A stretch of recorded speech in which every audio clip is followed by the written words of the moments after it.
जय हिंद दोस्तों।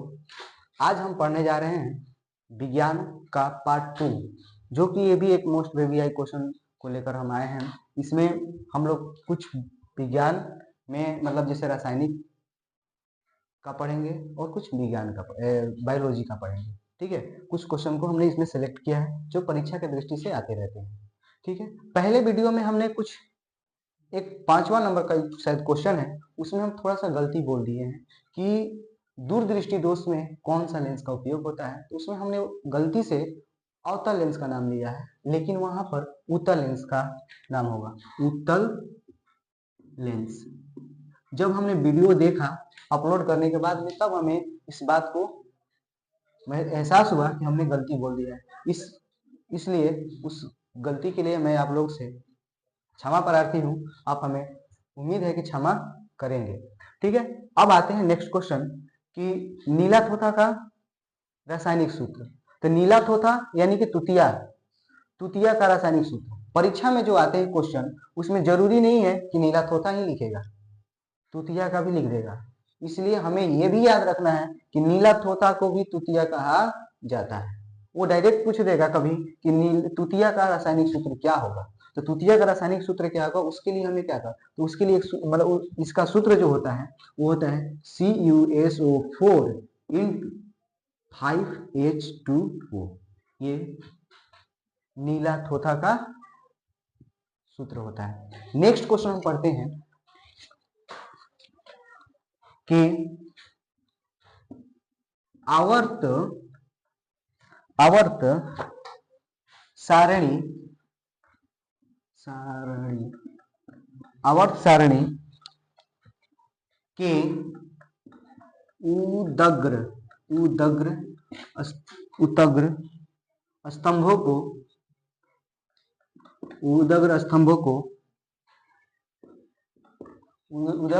को क्या कहा जाता है। तो आवर्त सारणी में हम समझेंगे कि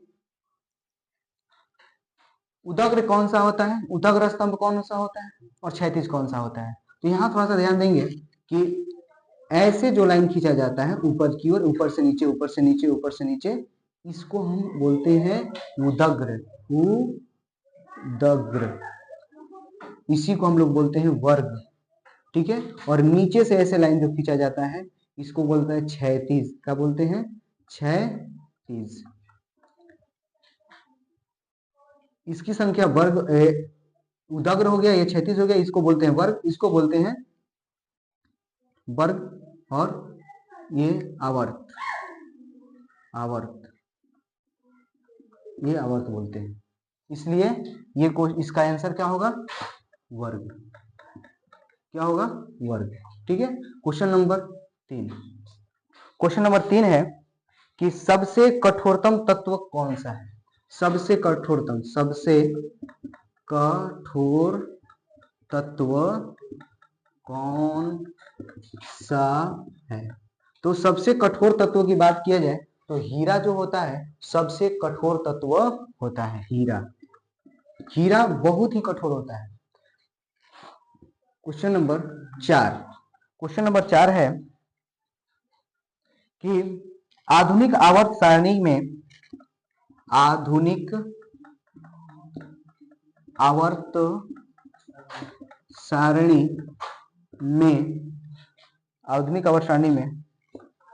तत्वों का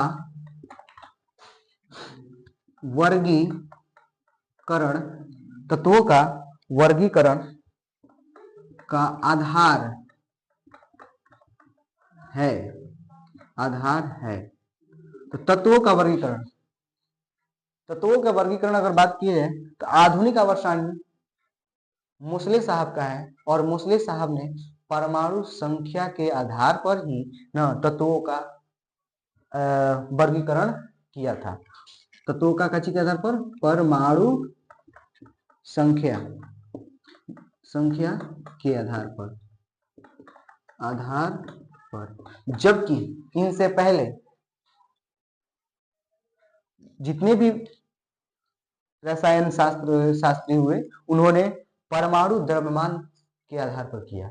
जिसके चलते उन सब का तत्वों का जो विचार, तत्वों का वर्गीकरण हो रहा था वो कहीं ना कहीं जाकर फेल कर जा रहा था, जबकि इनका परमाणु संख्या के आधार पर जो वर्गीकरण किया गया है वो अभी तक फेल नहीं हुआ है।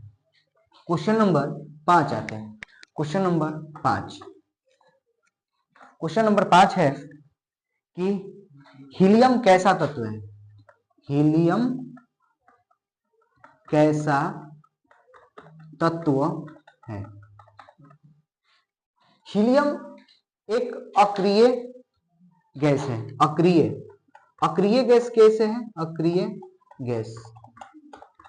गैस है क्योंकि जिसके बाह्यतम कक्ष में इलेक्ट्रॉनों की संख्या पूर्ण हो जाती है, यानी अपना अष्टक पूरा कर लेता है, वैसे तत्व जो होते हैं वो अपना क्या होते हैं? वो अक्रिय गैस, यानी वो किसी से न लेन न किसी से देन करते हैं। अक्रिय गैस या अक्रिय तत्व कहे जाते हैं। ठीक है, तो जैसे इसमें हीलियम का परमाणु संख्या जो होता है वो 2 होता है, और हम जब इलेक्ट्रॉनिक विन्यास करते हैं तो KLMN इस पे पढ़ते हैं तो 2, 8, 18, 32 जब ये होता है तो पहले कक्ष में 2 भरने की पावर है तो 2 ही भरेगा। तो हीलियम के परमाणु संख्या 2 ही है, तो जब 2 ही है इसका, इसलिए ये यही वाला इस घर में आकर बैठ गया। इसका मतलब ये हुआ कि ये तो पूर्ण हो गया, अब किसी से न लेगा ना किसी से देगा, तो ये इसीलिए इसको अक्रिय।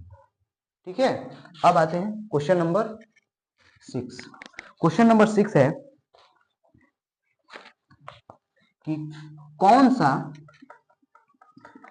सा धातु विद्युत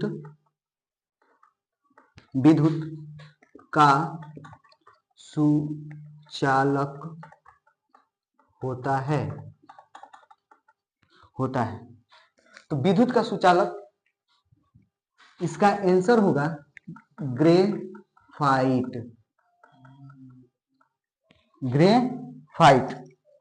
सॉरी, अधातु होगा। कौन सा अधातु विद्युत का सुचालक होता है? वो होता है ग्रेफाइट। अब क्वेश्चन नंबर आते हैं 7। क्वेश्चन नंबर 7 है कि आधुनिक आवर्त सारणी में कितने वर्ग होते हैं? आधुनिक आवर्त सारणी में आवर्त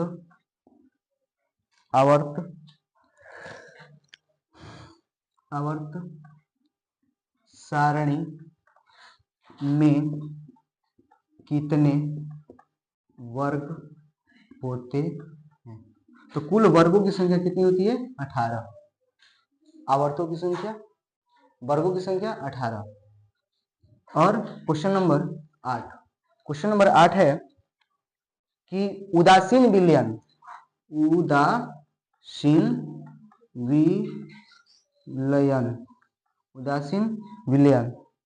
का pH मान कितना होता है? तो उदासीन विलयन का pH मान जो होता है वो होता है 7। कैसे 7 होता है? यहाँ पे होता है 7, ये pH स्केल है, इस pH स्केल पर 7, इधर होता है 0, 1, 2, 3, 4, 5, 6, 7, 8, 9, 10, 11, 12, 13 और 14। इधर से इधर जितना जाएगा अम्ल की मात्रा बढ़ती है, अम्लीयता बढ़ती है, और इधर से इधर जाता है तो क्षारीयता बढ़ती है, क्षारीयता बढ़ती है। इधर से आने पर मतलब 7, और 7 यही तो है, इसको हम लोग 7 पर कोई भी चीज जो होता है वो उदासीन होता है। यही जो मान है 7, यही 7 जो होता है का उदासीन होता है। पानी भी क्या है? एक उदासीन ही है। ठीक है, अब क्वेश्चन नंबर आते हैं 9। क्वेश्चन नंबर 9 में पढ़ते हैं।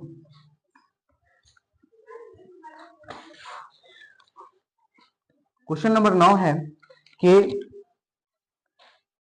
कोशिका का पावर हाउस किसे कहा जाता है? कोशिका का पावर हाउस किसे कहा जाता है? तो कोशिका का पावर हाउस जो होता है उसे हम माइटोकॉन्ड्रिया बोलते हैं। माइटोकॉन्ड्रिया